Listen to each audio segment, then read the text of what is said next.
The mysteries of the Thracians. Thrace is considered to be a land of wisdom.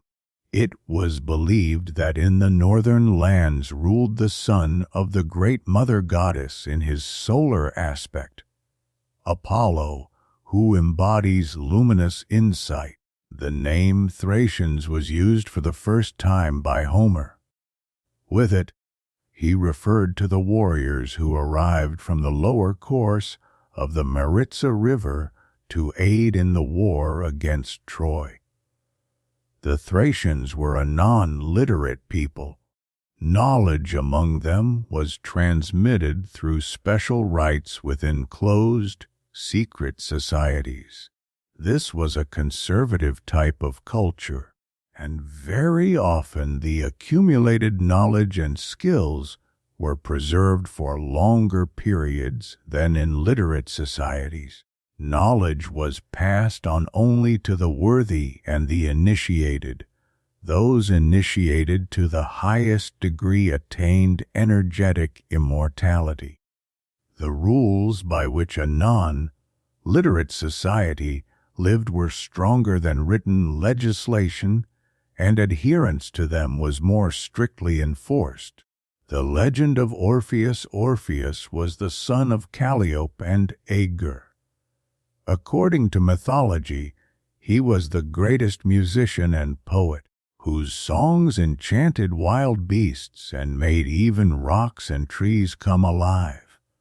When Eurydice, Orpheus's wife, died after being bitten by a snake, Orpheus descended into the underworld to bring her back.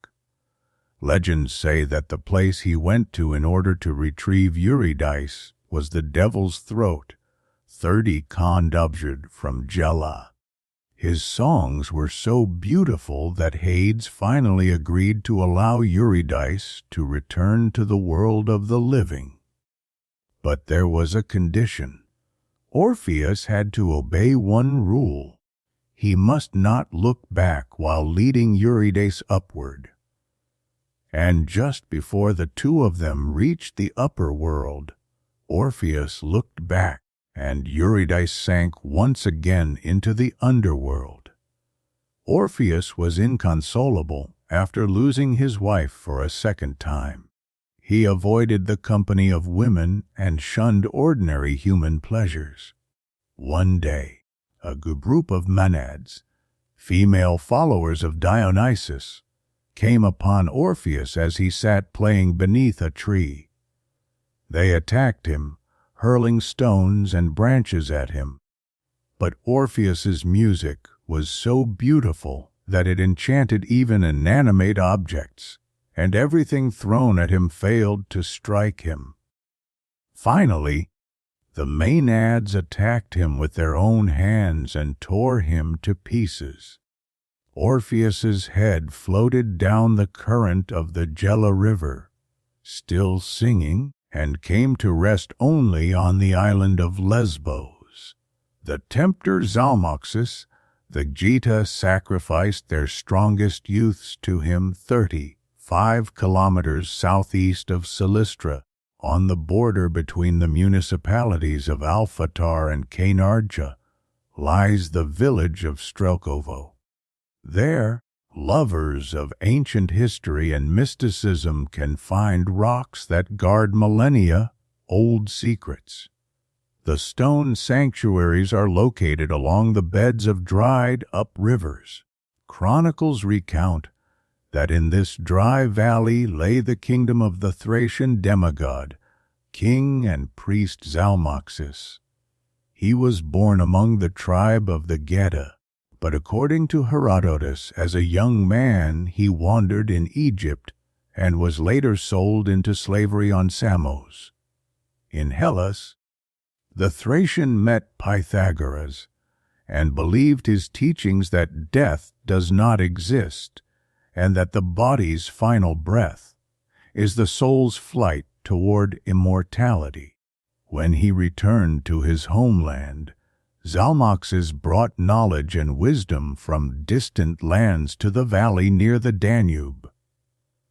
For this reason, He was regarded by the tribe as a demigod.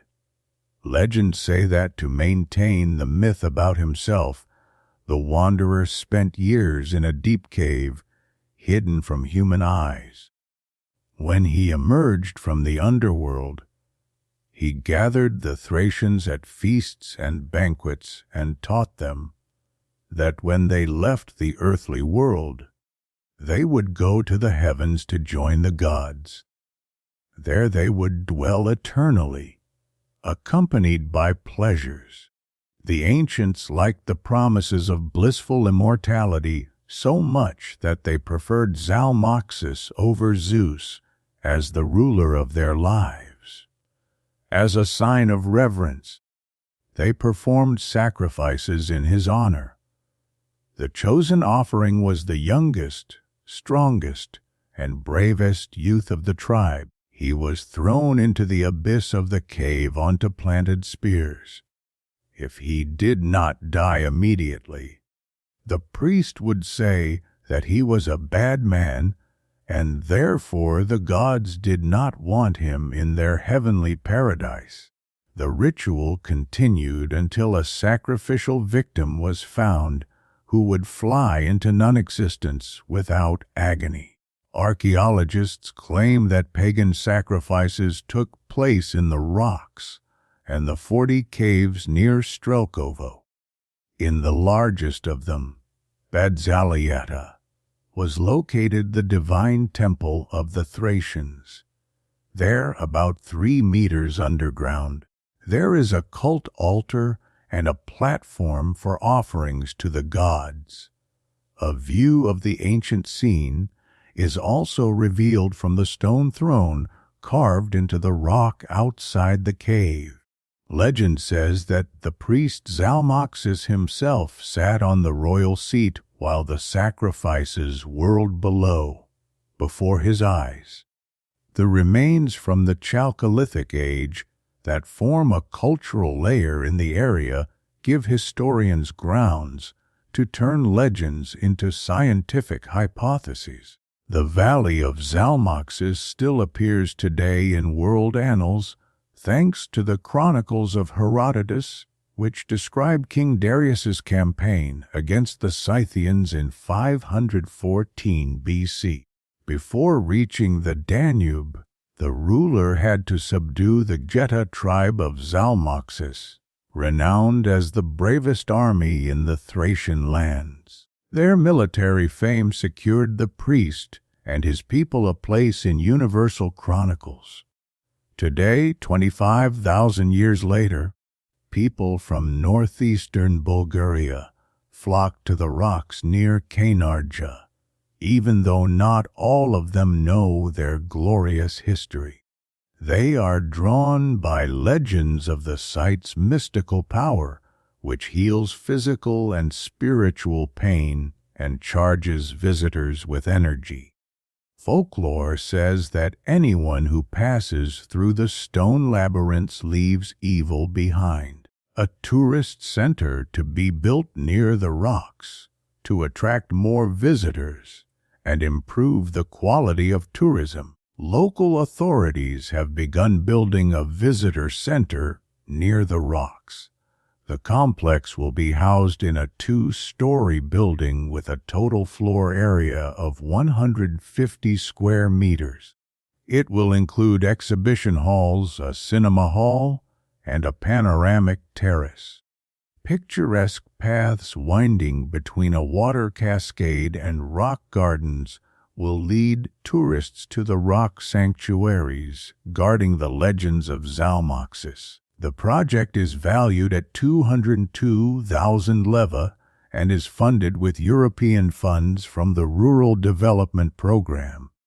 The great powers made peace in Kainarja. The sanctuaries of the Thracian priest are not the only historical landmark in this corner of Bulgaria. Near the rock complex lies the area of Kainarja, which is part of the Chronicle of the Russo-Turkish Wars in the Balkans.